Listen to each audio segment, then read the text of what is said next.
Good morning. I'm John Silva with Give Back Adventures, and I'm pleased to announce as I continue my ride across America to support Hospice of Amador and Calaveras that I'll be dedicating this week to the life and memory of Percy Taylor.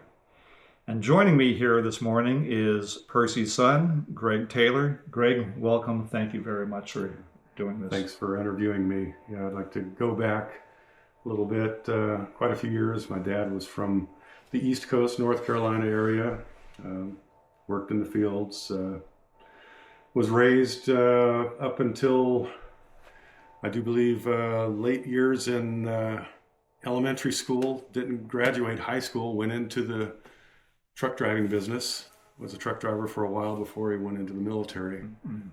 Served quite a few years in the military, did some time in the Korean War, Nuremberg trials, honorable discharge, got out of the service, found a wonderful wife, Nettie Taylor, my mother. Me and my sister, Pamela Taylor, were raised nice family setting in the Bay Area. Dad went into working with PG&E for 41 years. Wow. He went up in the ranks, ended up with a shift supervisor, retired after, like I said, 41 years. Lived in the Bay Area, ended up contracting a terminal disease. Early 90s, me and my wife and family moved to Amador County, where we've been ever since. My father stayed in the Bay Area, and after a couple of years of dealing with his terminal illness, he succumbed to the disease. Yeah. And it was a definite difficult time in our lives. It was a tough time. Everybody has a different way of grieving. And I was struggling with it and ended up getting some advice from my wonderful wife to look for a little bit of help. Yeah. So I ended up making a phone call to hospice down here in Jackson. Spoke with a wonderful woman, told her what was going on. Unconditional. She invited me down to meet with her at the Jackson office. One thing led to another. She had a lot of good answers for the questions I had. She guided me through a lot of difficult times. And can't say enough about hospice. You know, they're there to help you. They helped me in my particular situation.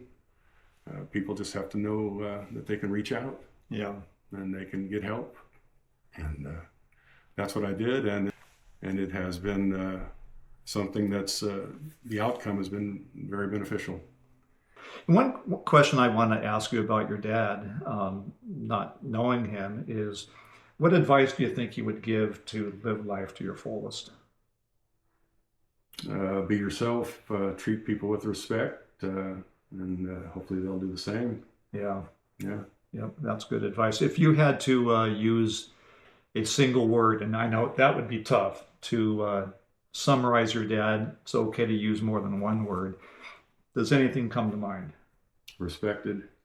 He was a respected human being. He was, he was straightforward, told you the way it was. Yeah. So you can learn more about hospice. We're going to take a quick break. We'll be right back. I'd like to take a couple of minutes to explain how you can learn more about Hospice of Amador and Calaveras. You can go to their website at hospiceofamador.org or call them at 209-223-5500. If you live out of the area, simply Google Hospice Care near me, and you should be able to find an organization closest to where you live. Thirdly, you can contact your loved one's primary care physician, and they are usually very knowledgeable about the hospice process and how to put you in touch with them. I'd like to explain that my ride across America is to both raise awareness for hospice care as well as funds for Hospice of Amador and Calaveras. To donate, you can go to Amador Community Foundation's website at acfgives.org.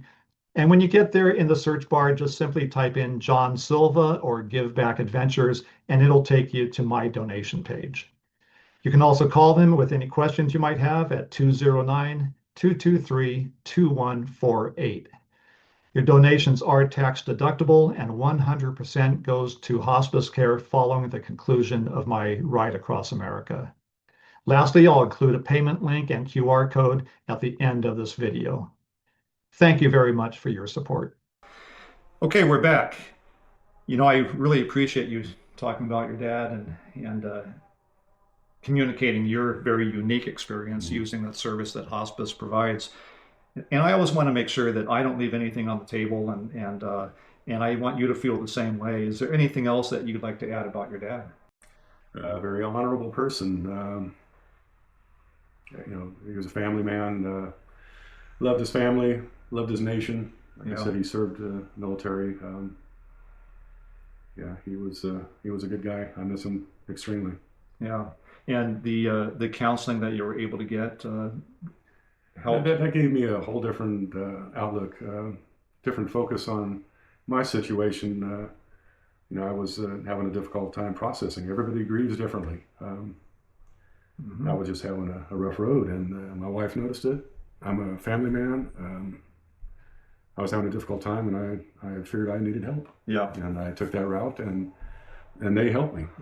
It was one of those things you don't know unless you try. Made a phone call, and that was all I had to do. I was invited in with open arms, no conditions.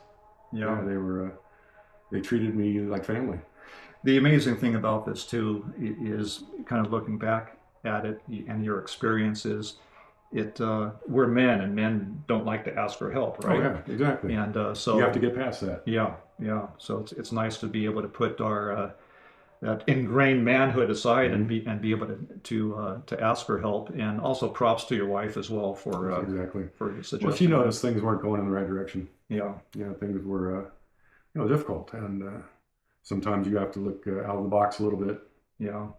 This has been a very unique perspective that you've shared, and like I said, one that is sometimes overlooked because so much focus is on the person who's going through the hospice care process. But it's just a great example that hospice doesn't just help the person who's going through the dying process, but they're a huge resource to surviving family members as well. Lastly, I kind of want to mention that as I do this ride, I'm